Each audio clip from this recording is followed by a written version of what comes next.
Welcome in, everyone, to another edition of the GSMC College Football Podcast, brought to you by the GSMC Sports Network. I'm your host, as always, Tommy Brzee. It is Friday, August 30th around here, and we have a great show for you today because we had a great slate of games yesterday. We're going to break down all of the games yesterday. First, we're going to get into Colorado escaping with a win 31-26 over North Dakota State. We'll get into Minnesota barely missing out on a win after a missed field goal as time expired to lose to UNC 19-17, and then we'll just kind of rapid fire through the rest of the big time results from yesterday just so you guys have the full picture.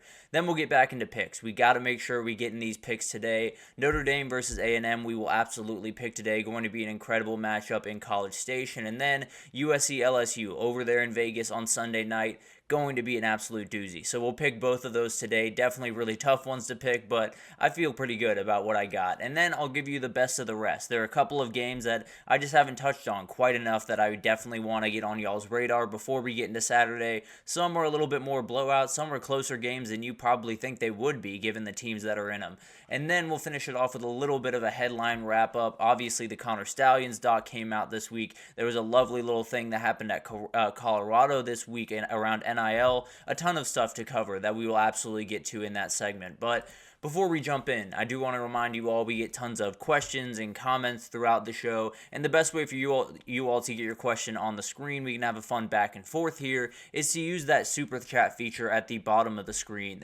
You see a little $sign at the bottom of the chat on the Sports Network page. You're more than welcome to click that, leave any comment, any question, any criticism you might have, and I will absolutely recognize you. Sometimes that chat on the side is just a little bit too fast for me to be able to read it and get back to you, so sometimes it's a little bit easier to use that super chat. If that's not the way you want to go about it, you can absolutely use the gsmcpodcast.net page. Still plenty working, and we'll do the exact same thing. So either of those is more than fine, and definitely a fun way for this to get a little bit interactive. But let's jump into those games yesterday, because I was up a little bit late preparing for this one because they gave us some incredible games that went right down to the wire yesterday, and I absolutely love being up late for that reason. So there were so many incredible games, but we got to start with the main event, and we'll start with Colorado and North Dakota State. Colorado escapes with a win, 31-26. North Dakota State was hanging around in this game for quite some time. It felt like Colorado had at least their leg up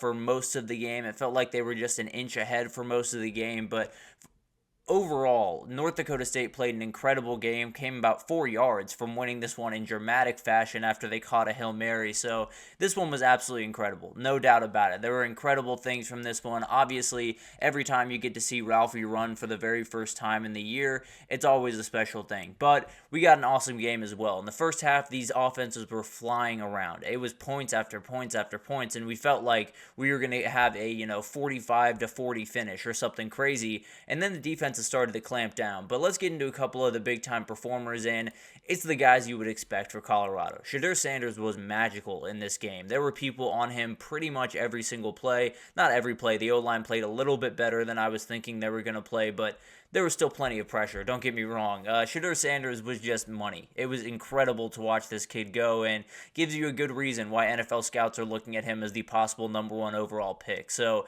just an incredible performance from him. He did have one pick that was the weirdest bounce that I've ever seen, and it definitely has the chance to be the weirdest bounce we see on a pick this entire season, but we'll see what happens throughout the next couple of days. But I think it was just really remarkable to watch him go to work. It was one of those things that you've seen some of the maturity get a little bit better. There's still some of that, I'm going to go off and do it on my own and maybe kind of get myself into trouble sometimes. There's still some of that in his game, but at the end of the day, when you have that O-line, you kind of need a little bit in your game in that realm. But who was he throwing the ball to was exclusively Jimmy Horn Jr. and Travis Hunter. They went to work in this game. It was 14 catches between the two of them, 330 yards, 4 touchdowns. So all of the touchdowns that Shedeur Sanders threw went to one of these two guys, and Travis Hunter was special. He had 3 touchdowns in this game. There was no one that was able to guard him, and he made one of the most ridiculous catches on that little kind of fade back shoulder route that he was just blanketed in, and he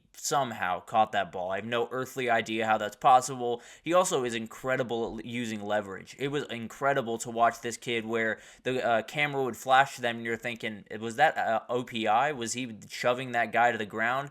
He wasn't. He was just playing the leverage incredibly well. Now, there was one that he did get away with, I think, on that touchdown play where he kind of pushed the helmet of the player, but there was another touchdown where he just used the leverage of the guy, tossed him to the side, and caught a very open touchdown. So, as you can imagine, Shedeur Sanders, Travis Hunter are as special as they've ever been. I don't know the exact number of snaps that Travis Hunter played, but it was a ridiculous amount. I can promise you that. It was almost every single one of the game, and it might have been every single one of the game, honestly, at the end of the day. So just incredible performances from those two guys. On the other side of the ball, they had to worry about one guy, but man, was that one guy good.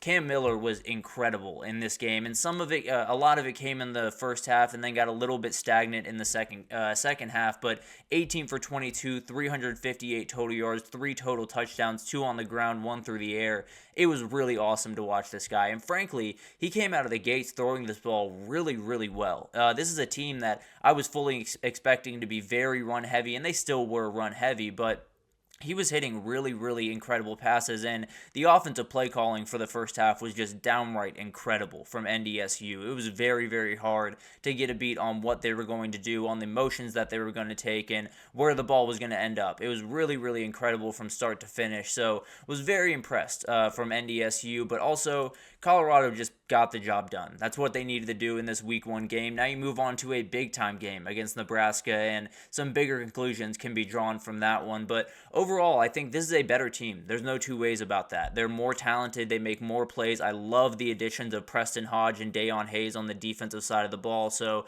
I do think they did a lot of really, really good work. And huge shout out to Robert Livingston, the DC, because the defensive adjustments at halftime for this team were huge. And some of it fell on NDSU for the play calling be getting a little bit clunky and a little bit all over the place. But Colorado answered the bell. They were much better at tackling. They did everything that you want them to do, so very good performance. Overall, they did exactly what I expected them to do. Now, there are still some worries. There's no doubt about that. Walking out of this game, I didn't necessarily walk out feeling any differently about this Colorado team going through the rest of the season. I still think the O-line has some problems in front of them. The run game is still non-existent. They brought in Dallin Hayden to be that go-to running back. He's not even the starter. It's Charlie Offendahl, and it's not going to work. Just plain and simple. So they don't feel very good about that O-line. And frankly, I think this is a much more talented team. They are capable of making much more plays.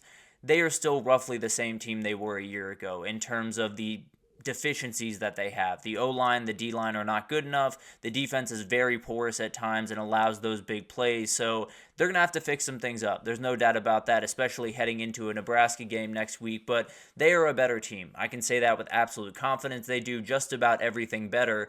There's just still those big-time holes that could hurt them when it comes around to Big 12 play or even next week against Nebraska. But incredible game, huge win for Colorado, and they move forward to what could be one of the bigger games in their entire season next week.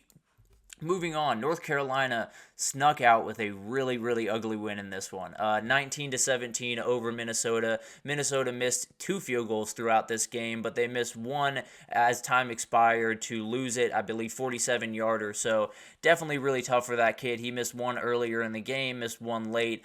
Obviously, he's got a lot on his shoulders today, but overall, this was a defensive battle. This was an absolute war from start to finish. It was incredible to watch these teams go to work. Max Johnson played good football for UNC. It wasn't necessarily anything incredible, but he did make enough plays with his legs, was gritty enough, and does the things that you know Max Johnson to do. You know, it's not going to light up the scoreboard. It's not going to do anything crazy, but he can make some winning plays here and there. Had a rushing touchdown in this game. So overall, I think this is a North Carolina team that is okay. Now, Max Johnson going down with an injury in this game definitely adds a huge precarious part to this season, and Connor Harrell came in and played more than fine, set them up for a game-winning, or what ended up being a game-winning field goal. But at the end of the day, Omarion Hampton is the entirety of this offense, and that is a huge problem for this team. He had 30 carries, 129 yards, and 0 touchdowns on Saturday. It wasn't like he lit the world on fire.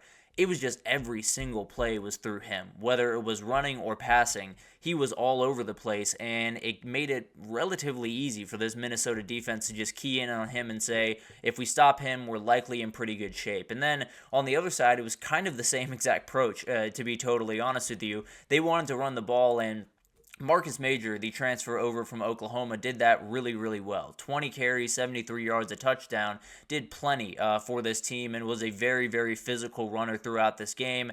Definitely gave them a really good shot. And then Max Brosmer, the very talented quarterback that came over from New Hampshire, started slow, put together a nice final drive to put them in a position to win, but then obviously that kick fell short. It's one of those things that it was his first Power 5 game. It was never going to be super pretty. It was never going to be, him just coming out and gunslinging all over everyone. So we'll see what happens throughout his career. But overall, a very fun game, a very sloppy game, but that's week 1 college football for you. A big-time win for UNC. They do have to figure out what Max Johnson's status is going forward, because it was pretty clear they felt Max Johnson was the best guy, because Connor Harrell didn't touch the field until Max Johnson went down. So that's obviously the quarterback one. If they have to move on without him this year, it could be tough, and frankly, by the looks of that injury, they probably will have to move on with him, at least for a little bit without him. So that's definitely an incredible game, but let's do a little rapid fire here to finish it off. NC State won that game 38-21 over Western Carolina. This one was ugly. No one told North Carolina State that they had to play for the first 3 quarters, and they didn't.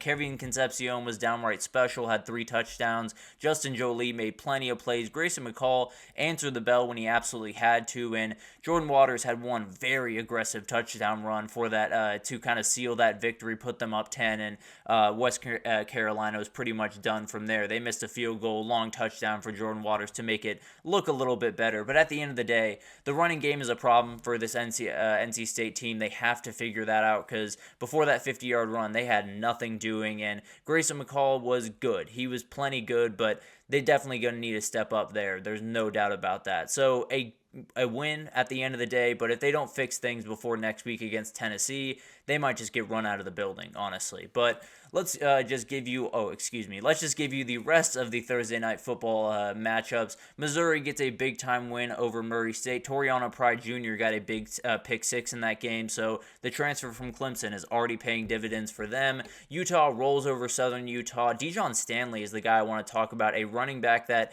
is really lethal out of the backfield. 150 yards receiving, 2 touchdowns. Cam Rising, 10 for 15, 254, 5 touchdowns.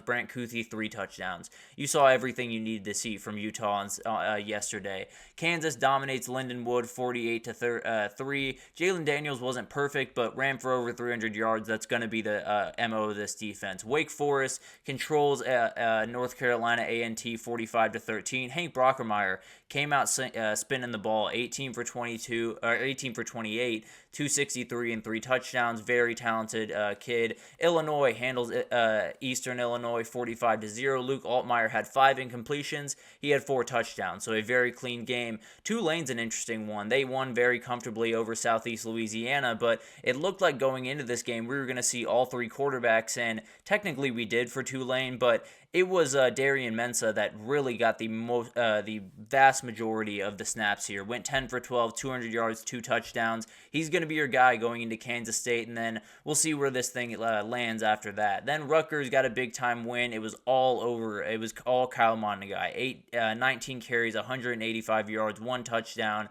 And then Ethan Kaliak-Manis had a very nice game, 3 touchdowns, over 200 yards total, so did plenty. UCF beat New Hampshire by a ton, but KJ Jefferson was KJ Jefferson. 7 for 14, 162 yards, 2 touchdowns, and a pick. You need way more than that if you're going to win the Big 12. Now, they did run for 400 yards, so that got to make you feel a little bit better. Coastal Carolina blowing out Jacksonville State might have been the biggest surprise of the evening, because Jacksonville State's a really good team. Coastal Carolina was able to run for 57 times for over 300 yards. That's exactly the way they want to win a football game. And then Taylor Green put on a show for Arkansas as they blew out Arkansas Pine Bluff. This was an obvious blowout spot, but at the end of the day, when you get to see a stat line of 16 for 23, 229 through the air, 2 touchdowns through the air, 88 yards on the ground, and 2 touchdowns on the ground. You feel pretty good if you're an Arkansas fan about that quarterback you just brought in. So, an incredible night of football. There's no two ways about that. We got a couple of really incredible games and then just some really great performances all around the country, highlighted by Taven Green just going insane yesterday. But we'll take our first break here, and when we come back, we're going to break down all of the rest of the week 1 games. We'll get to Notre Dame A&M right now, then we'll get to USC LSU after the next break. But let's focus on Notre Dame A&M right after this, so stick with us.